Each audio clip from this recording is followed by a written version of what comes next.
Olá, bom dia amigos e amigas aqui do canal Dica de hoje. Como vocês sabem, sábado, dia que a gente fala um pouco mais sobre macroeconomia, e nesse dia de hoje eu vou querer voltar um pouco no passado com vocês para a gente entender bem por que aconteceu o teto de gastos públicos lá atrás em 2017 e o que eu acho que tem uma probabilidade muito grande de acontecer do teto de gastos públicos virar um passado na história do Brasil, infelizmente, na minha visão, mas vocês vão entender com relação a isso nesse vídeo de hoje, tá? Curtam o vídeo, se inscrevam no canal e depois da vinheta a gente já começa.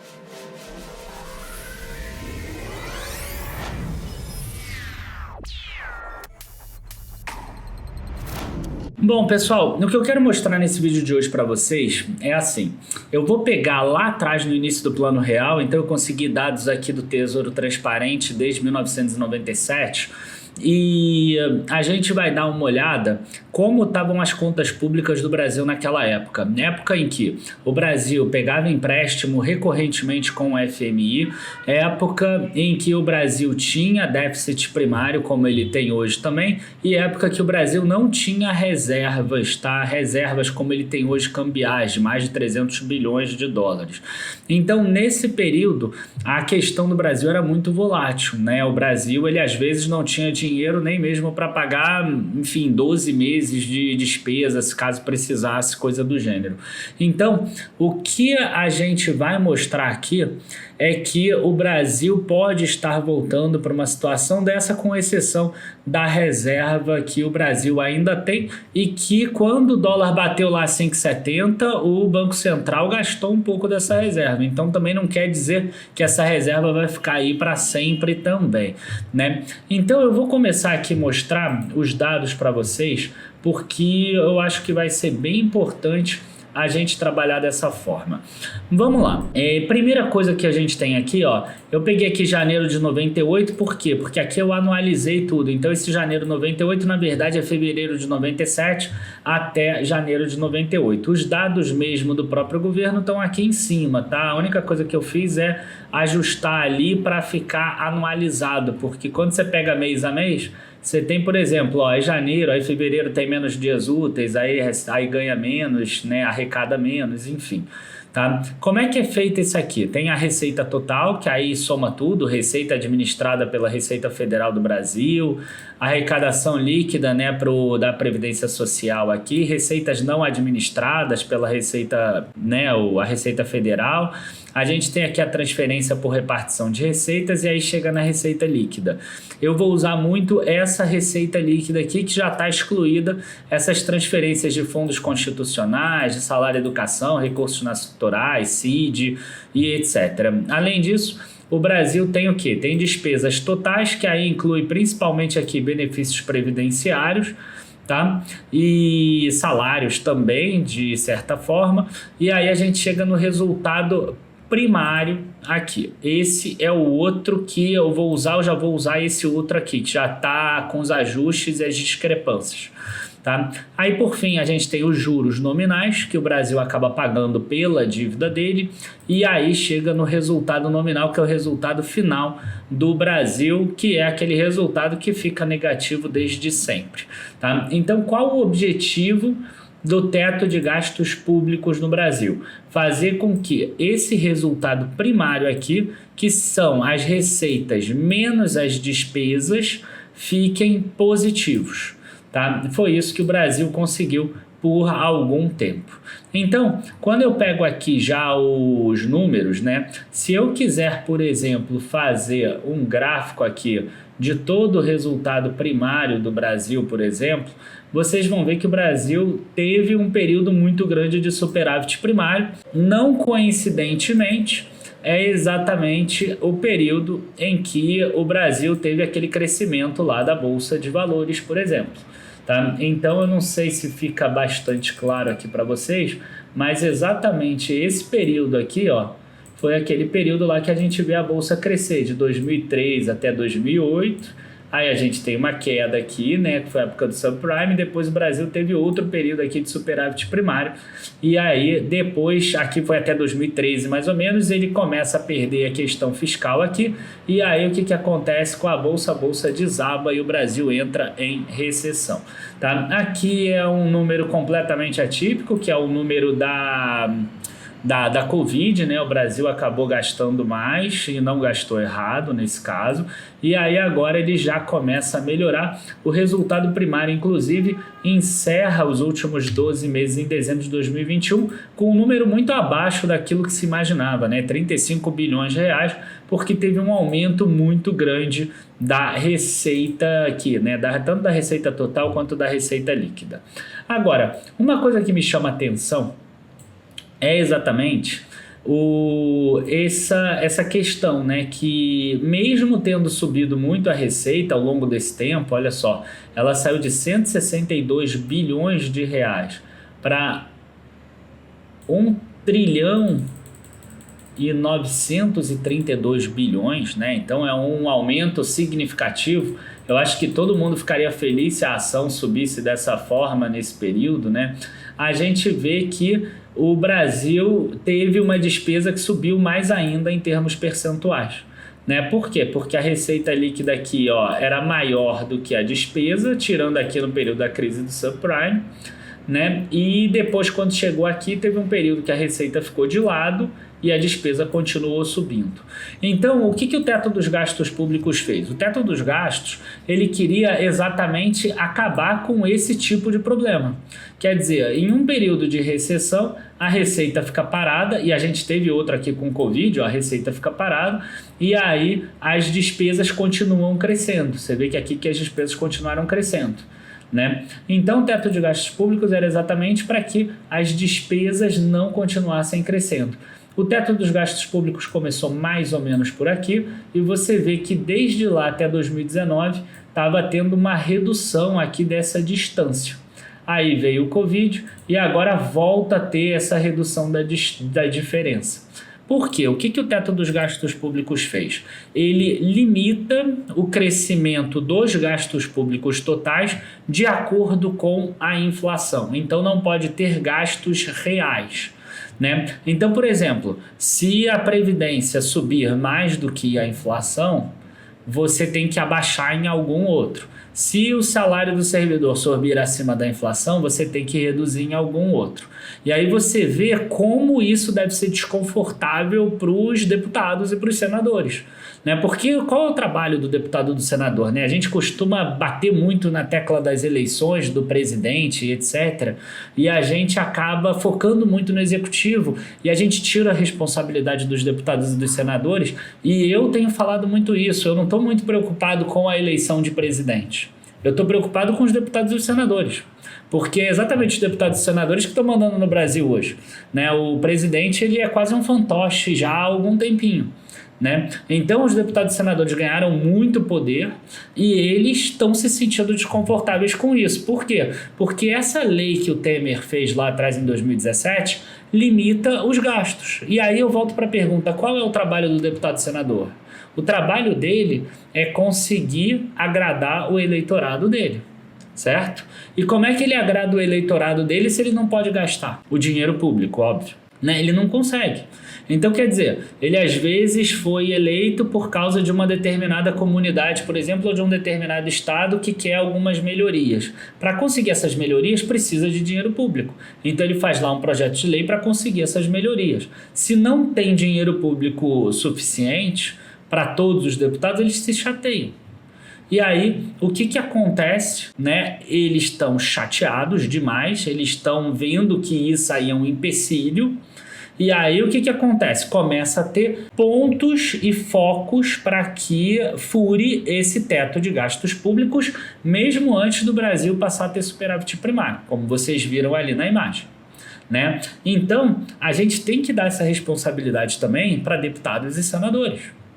Porque a gente fica muito focado em quem vai ser o presidente do Brasil e a gente esquece que hoje o Congresso e o Senado estão com muito mais poder do que o próprio presidente, tá? E aí eles estão querendo fazer isso. O que aconteceu? O primeiro ponto foi lá atrás, foi ano passado, por exemplo, com a PEC dos precatórios. Na verdade, quem ganhou com isso não foi o Brasil, foram os deputados e os senadores. Conseguimos uma forma de exclusão do teto dos gastos. Agora já está vindo aí uma PEC dos combustíveis. E aí deve furar mais alguma coisinha. Até chegar uma hora que o teto dos gastos públicos foi passado no Brasil. Para vocês terem uma ideia, tá? Para vocês não falarem que eu tô aqui de sacanagem ou qualquer coisa do gênero, vamos lá, vamos fazer uma pesquisa aqui rápida. Tô na calculadora do Banco Central do Brasil, tô pegando a própria Banco Central porque eu acho que é uma forma da gente ser mais idôneo, né? Porque aí não tem como falar que eu tô usando a calculadora do cara que é a favor ou contra o governo ou qualquer coisa do gênero. Então eu tô usando aqui a oficial. Então vamos pegar a correção da inflação aqui. 12.998, que foi o primeiro que eu usei lá na tese, né? E 12.2021, 23 anos. Vamos pegar qual era a despesa do Brasil lá atrás, em 1998. Em dezembro, né? Que eu botei, dezembro de 98. 148 bilhões de reais aqui. Então, 148.700. Vou colocar 148 mil aqui, mas vocês já sabem que é bilhões. Tá? E vou corrigir o valor pelo IPCA, por exemplo. Olha só, a despesa, se tivesse esse teto de gastos ao longo de 23 anos, o que eu já vou falar para vocês que seria ruim também, 626 bilhões. Quer dizer, essa despesa com o teto de gastos da forma como ele é hoje, 626 bilhões de reais. A despesa do Brasil está em 1.613 bilhões. Ela está só, entre aspas, 1 trilhão a mais do que seria de acordo com os tetos de gastos públicos. Então você vê como essa diferença em 23 anos pode ser muito expressiva, né? Agora, tem algumas coisas que é importante dizer para não falar que eu estou puxando a sardinha só para esse lado, né? O que acontece? Na hora que você limita os gastos públicos de acordo com a inflação, você acaba, por outro lado, também gerando o quê? Uma menor divergência de receitas, assim. Você acaba tendo uma concentração maior de receitas, essa é a melhor palavra. Ou seja, quem é que depende do Estado? Quem é que depende dos gastos públicos? Normalmente são os mais pobres. Então, como os mais pobres eles dependem do gasto do Estado, para eles é mais interessante que o Estado gaste mais. Porque se o Estado gastar mais, ele, em teoria, tem serviços melhores e prestação, enfim, de educação, de saúde, de segurança melhores. Tá? É claro que isso em uma sociedade normal em que os gastos públicos sejam eficientes ou ao menos não tenha um excesso de roubo. Ou até que o roubo fique linear ao longo do tempo, tipo, no mesmo percentual. Tá? Mas seria mais ou menos isso. Então, na hora que você reduz muito os gastos públicos, para a economia é bom porque ela volta para um patamar aceitável, né, que é o de superávit primário no caso do Brasil, mas por outro lado, a gente tem um cenário que acaba sendo ruim para a questão da concentração de riqueza, né? O Brasil estava conseguindo reduzir a concentração de riqueza exatamente nesse período que aumentou muito os gastos públicos. Então, para a gente fazer um contraponto também com os dois lados da situação. Então, esse teto dos gastos públicos em 10 anos iria gerar uma concentração de riquezas maior, tá? E aí, o que a gente tem aqui? A gente tem que o teto dos gastos públicos, ele traria ele é feito por 20 anos, por isso que eu estou pegando um período longo, né? Então ele é de 2017 até 2037, podendo passar por uma revisão em 2027, que seria o ano 10. Né? Na verdade, já estão forçando a barra para revisarem isso muito antes, pelo que eu falei, que eles já estão ficando muito chateados com essa situação, porque dependem de aumento de gastos exatamente para conseguir, né, continuar com esse projeto todo, né, de os deputados e os senadores, para eles se reelegerem, eles precisam acabar gastando. Então, só para vocês terem uma ideia aqui, eu peguei agora uma outra um outro dado do governo, que é a despesa por função do governo, tá? Que tem aqui os valores das despesas em percentual do PIB. Tá? Então tem algumas mudançazinhas em relação àqueles dados, tá? Então vocês podem ver aqui de 2010 até 2020 subiu de 1 trilhão e 100 milhões até 2 trilhões e 733 bilhões. Vocês vão ver que é um número diferente daquele 1 trilhão e 600 bilhões, porque esse dado aqui é um dado diferente, é o dado que o próprio FMI usa, tá? Então ele usa aqui, ele tem as transações da dívida pública aqui no meio, tem aqui as transferências de caráter geral entre níveis de governo, que são aquelas transferências para estados e municípios. Tem alguns dados aqui que são um pouquinho diferentes daquele outro, tá? Então não se liguem no número. Então 1 trilhão 153 bilhões para 2 trilhões 723 bilhões. Mas o que importa aqui é o percentual em relação ao PIB. Né? Então a gente consegue ver aqui, ó, que enquanto o Brasil estava crescendo o PIB, naquele período de 2010 a 2013, estava crescendo ali a despesa, ó, como a gente vê, ó, 1,100, 1,300, a gente pode até ver qual é o percentual aqui. Ó. Vai ser um percentual bem acima da inflação desse período, que ficou mais ou menos em torno ali de 6%, 6,5%. A Dilma gostava muito de ficar perto do teto da meta. Então ficava ali entre 6 e 6,5. Você vê aqui que as despesas estavam crescendo, ó, em torno de 10, 12% ao ano. O Brasil estava crescendo, então a receita crescia mais ou menos na mesma faixa. Ficou aqui mais ou menos parado na faixa de 29%, até aqui 30%. Aqui já teve um aumento, né? Porque aqui o PIB só cresceu 0,1 em 2014. E aí veio a recessão, 2015, 2016, que o PIB caiu 3,5% em cada ano. E você vê que as despesas continuaram crescendo aqui. E aí o que aconteceu? 35% em 2015, 34% em 2016, que foi pago via inflação, foi aquele ano de 10,5% que o pessoal está comparando agora o IPCA, e depois entrou aqui o teto de gastos públicos. Abriu o teto de gastos públicos, ó, 33, 33, 32, então quer dizer, a gente estava aqui numa trajetória de queda, que é exatamente essa aqui, tá? Aí veio a Covid, não teve jeito, a gente já mostrou no outro gráfico que subiu, mas a gente já tinha visto ali que as despesas estão caindo de novo, né? Então nesse gráfico aqui fica muito claro, ó, as despesas subiram, mas as despesas caíram. Então muito provavelmente para esse ano a gente já teria aqui um número perto desse 32% e depois para 31%, para 30%, para 29%, o que traria espaço talvez para redução de um imposto, o que traria espaço às vezes para um superávit primário para reduzir a dívida pública. Por que para reduzir a dívida pública? Para reduzir o risco que existe aqui, ó, que o Copom fala tanto do risco fiscal. Por que o Brasil conseguiu ainda surfar bem nesse último período?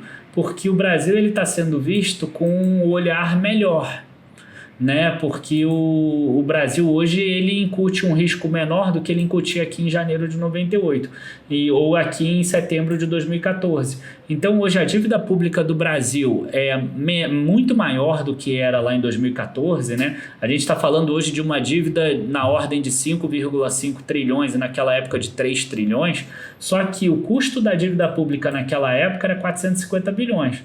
E hoje, ó, em 2020, por exemplo, chegou aqui a bater 250, 260 bilhões, mesmo com uma dívida que é quase o dobro.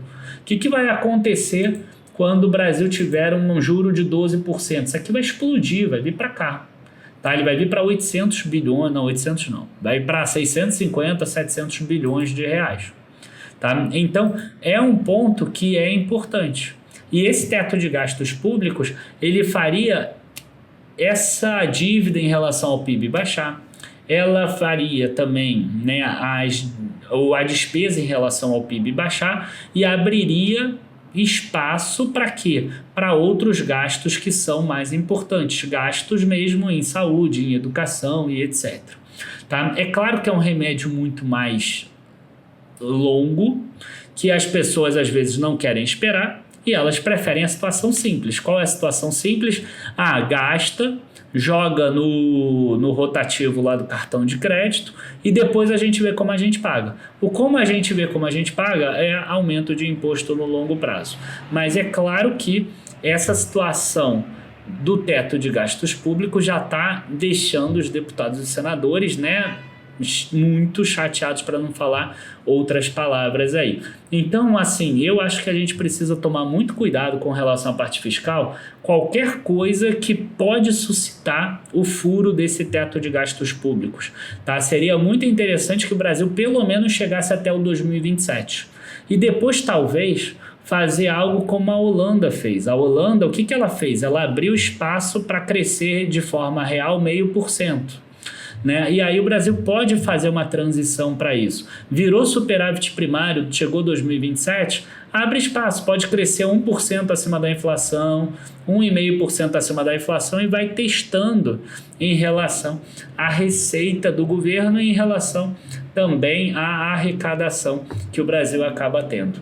Enfim, esse é um risco real para esse ano de 2022, por isso que eu estou trazendo ele aqui.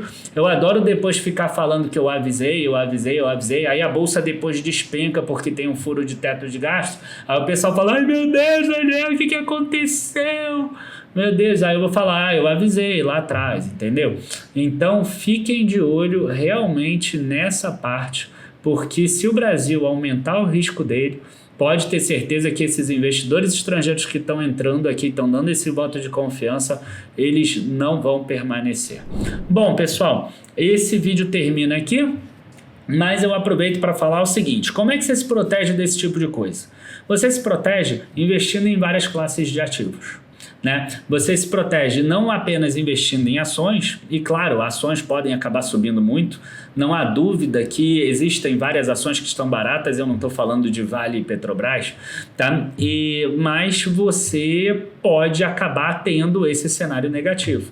Então como é que você faz para se proteger desse cenário negativo? Você investe também em renda fixa, em ações internacionais, tenta fazer um trade ocasional, por exemplo, para ganhar no curto prazo, igual a gente fez essa semana aí com relação a Bradesco, a gente tentou com a Checkmate, eu acho que vai dar certo, tá? Eu tô gravando na quinta de manhã porque eu já vi aí que a abertura do mercado internacional tá com pré-abertura de 4% em Bradesco, então a opção deve valorizar pacas, então eu acho que a gente deve encerrar hoje, mas eu não quero contar a vitória antes do tempo aqui, mas provavelmente vai ter dado certo.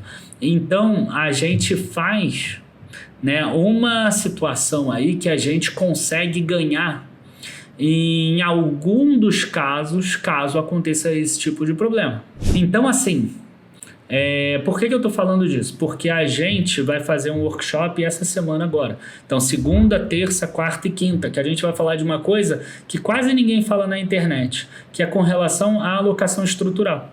Ter várias classes de ativos na tua carteira e montar elas de forma inteligente. Então eu vou estar junto com a Carol Weber e também com outros 3 analistas do Dica de hoje, tá? Porque é um projeto bem ambicioso, são 5 analistas no total nesse workshop. Esse workshop é gratuito. Claro que dentro do workshop a gente vai vender também a carteira plena, que vai reabrir na própria segunda-feira e que é o nosso produto agora que a gente vai investir em diversas classes de ativos, né? Não vai ser especialista exatamente em nenhum, quer dizer, você não vai encontrar todas as informações de todas as ações ou de todos os FIIs ou de todos os internacionais, mas a gente vai ter uma carteira de cada classe de ativo lá dentro e vai ficar bem explicado dentro do workshop, tá? Eu não quero também trazer isso nesse vídeo de hoje. O que eu quero falar para vocês? Se inscrevam no link da descrição, porque se inscrevendo vocês vão ter acesso a essas aulas gratuitas, tá? E depois de terminar no link da descrição, entrem também no grupo do Telegram. Na página de Obrigado tem lá o grupo do Telegram. Vai lá porque a gente está passando mini aulas, né, todos os dias lá no grupo do Telegram. Espero que os governadores, né, na verdade os deputados e senadores tenham parcimônia na hora desse ano aí de aprovar qualquer furo de teto de gastos. A vontade e a sede por gastar muito no ano de eleição é sempre muito grande, né, mas espero que eles tenham bastante parcimônia. Abraço a todos, bons investimentos e até a próxima. Tchau, tchau, pessoal.